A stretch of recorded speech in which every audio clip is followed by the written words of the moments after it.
Good afternoon, welcome back to T3. On today's show, we have some awesome Computex goodies, courtesy of our friends at ROG, with some even more awesome componentry inside it. It is all packaged in this absolute behemoth over here next to me. So sit back, relax, and I'm going to tell you all about it.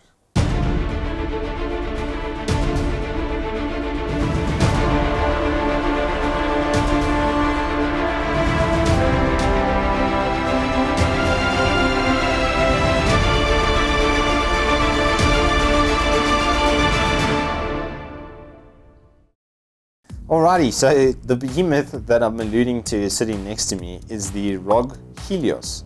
This is the biggest, most ridiculous case I've ever worked with. It weighs 19 kilograms before you put a component inside of it, which is mad. I mean, it's not just me, right, that thinks that it's slightly obtuse in its size.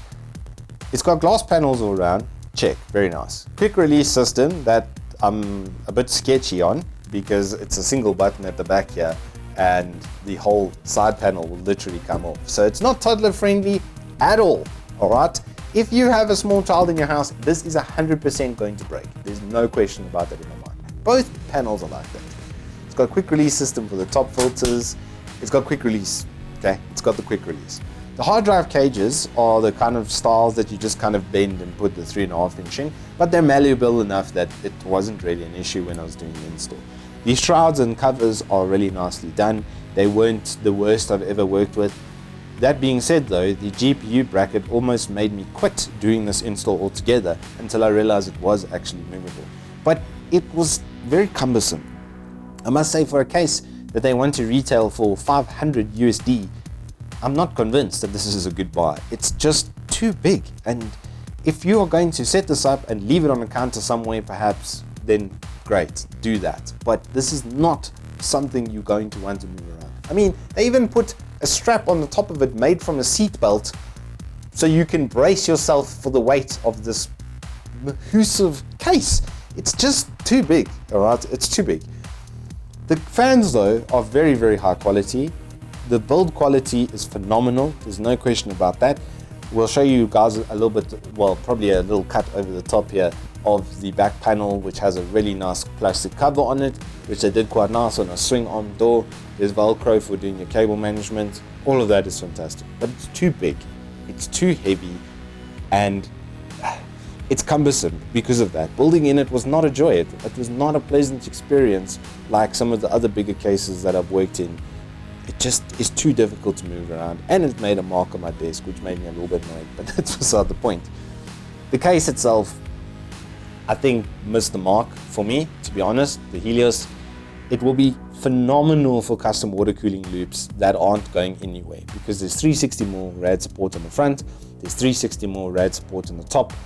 Like I said, the fans are really good that it does come with. They aren't RGB though, which is a bit weird when you're spending 500 USD on a case and you don't get RGB fans. I don't understand that. But the front panel is RGB. You can hook it up into your motherboard. I've just left it on its default controller, which has a couple of modes and that kind of stuff, so you can play with that. The built-in fan controller is also a little bit disappointing because it's only got the silent mode and then tornado mode, as I will now demonstrate. We're just over here. There it is. Like, wow. Okay, it's either quiet or a complete cyclone. Look, the fans do blow there. I mean, and in the best way. They do their job simply phenomenally. So that's the case, right? Let's start talking about what I've gone and put into it, because this is where the real interest I think will be for this review. We have the ROG Thor 850 watt platinum sitting in the bottom here. Now this is really cool because, as you can see, it gives a live wattage reading. So if you're benchmarking and you're not seeing wattages increase, you can probably identify some sort of poor performance bottleneck with it, and you can see what your idle usage is, what your max load usage is, everything right on a little screen. I think that's such a nice little touch that they've done on that. The quality of the cables is fantastic. All of them are individually sleeved. Really good job until we got to the CPU cables, the CPU power cables. They 8-pin cables that go into the motherboard, and this motherboard needs 3 4-pin, so 12 pins in total for CPU power delivery, are too short for the case, which leads me to believe that nobody at any point in the making of this case and using of it, actually went and used the cable in the case because it doesn't reach. So I've got a really ugly yellow and black cable sitting in there now as an extender, and if I didn't have that, I wouldn't have been able to do the build. Luckily, your boy is good with PC, so I did have one on hand, and then I was able to use it. Again, luckily, the processor that I got is not the big 3900X 12-core 24-thread, which we know is needing that extra wattage from the X570 chipset. So I didn't run into that issue, thank goodness. If I had, no review, stop at that point. But we didn't have to, which was really good news, because the CPU that's in here is beyond surprising in how good it is.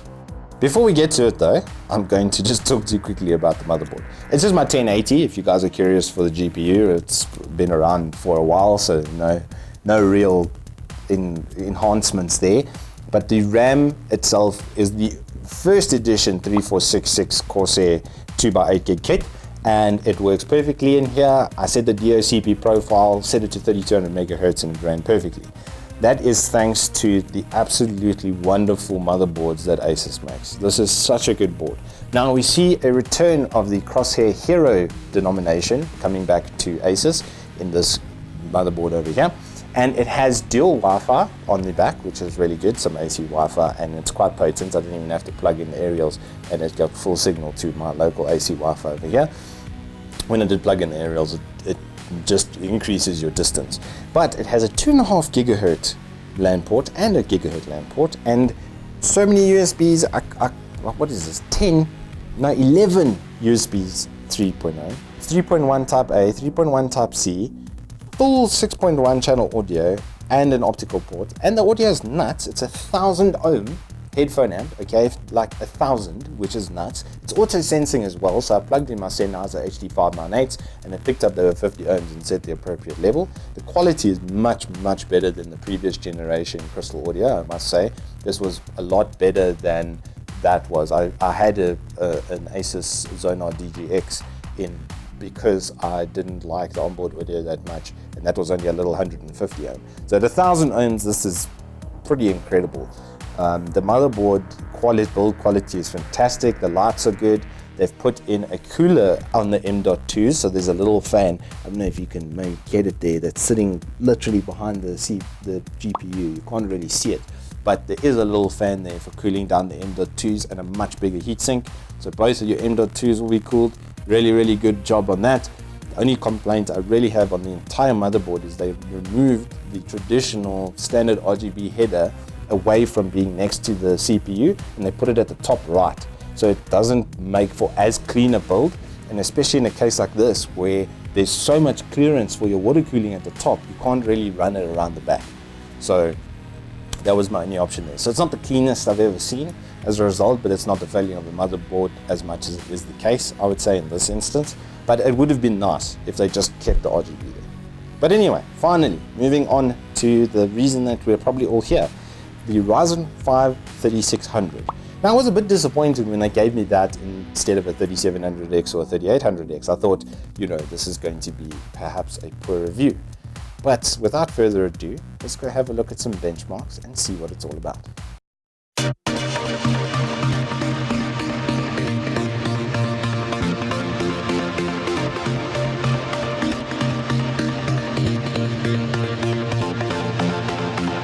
Alrighty, the benchmarks. This is where things get extremely interesting. Without further ado, let's look at those scores. So we're going to look at Cinebench first. Looking at the R15 multi-threaded performance, we see a 1564, which is 12% slower than our Ryzen 7 2700X, but with 25% less cores. So a huge instruction per clock gain coming through over there. Same thing when we look at R20, 11% slower only, and then an 11% increase in single core, which is absolutely nuts. It's now basically beating absolutely everything, even ye olde trusted 7700K.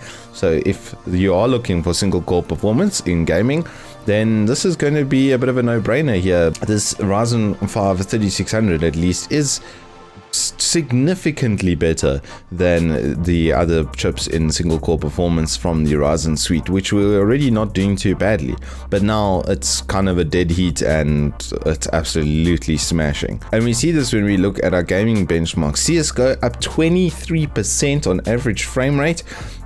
We see an increase of 10% for Dirt, which is incredible. The minimum frame rates go up significantly as well, which is also just nuts. Dirt for Ultra, we didn't see a huge increase. I'm telling you that's just because of how much of a brow beater it really is as a test. Dota 2, we see some marginal improvements, much better minimum frame rates. It did seem a lot smoother, I must say.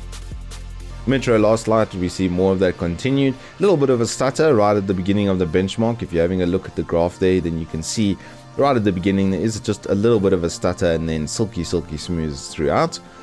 Overwatch on Epic, we see massive gains, a 31% increase in performance, which is just fantastic. So if you are an Overwatch player, your ears should be very perked up at the prospect of a Ryzen 5 3600. Unigine Superposition Extreme, we actually see it drop off on 1080p slightly, which is quite interesting. I didn't think it would be on 1080p Extreme, but then when we go to 4K, we see it increase slightly, which is quite interesting. But then Vermintide, we see huge gains, especially when we look at high, 18% increase, which is just nuts. So now I can finally play on high with 144 Hz, well 135-ish as it will, to 134 even there. Jeepers, I need to learn how to read a number, but that's a nice little increase there.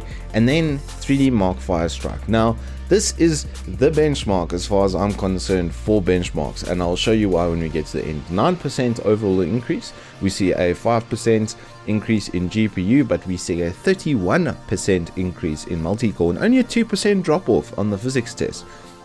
Now their combined score is so important because it was where the Ryzens were struggling. Previously, the best score I ever got with this setup with my Ryzen 7 2700X and 1080 was 18400.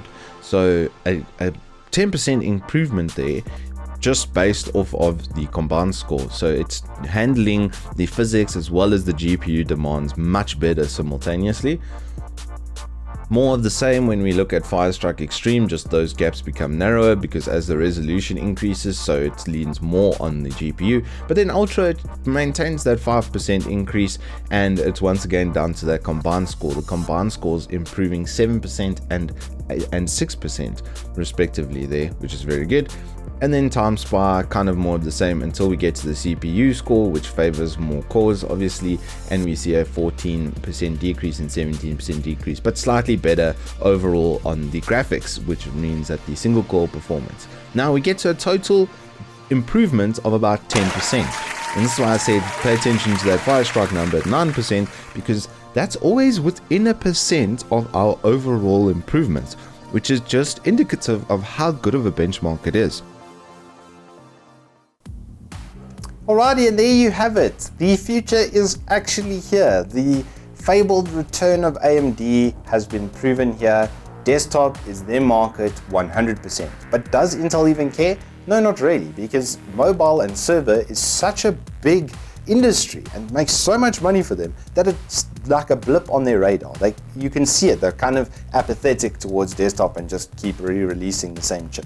I do hope to see them come back, because if they can equal this performance or do something on this level, it'll be absolutely fantastic. And I think this is really proof of concept that AMD is back and here to stay, and it kind of warms my heart because the first two real gaming PCs I had was on AMD, and then the Intel reign began with LGA 775. Anyway, it's neither here nor there. I think a very good job from them on their processor, a very good job from ASUS on their motherboard once again.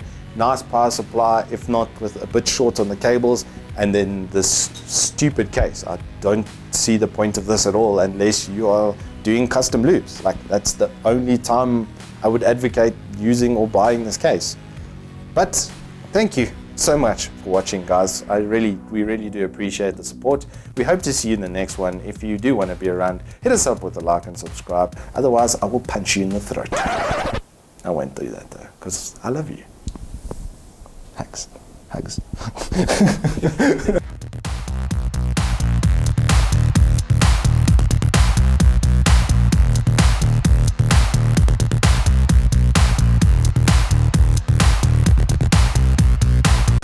You remember to breathe in between talking, it does help.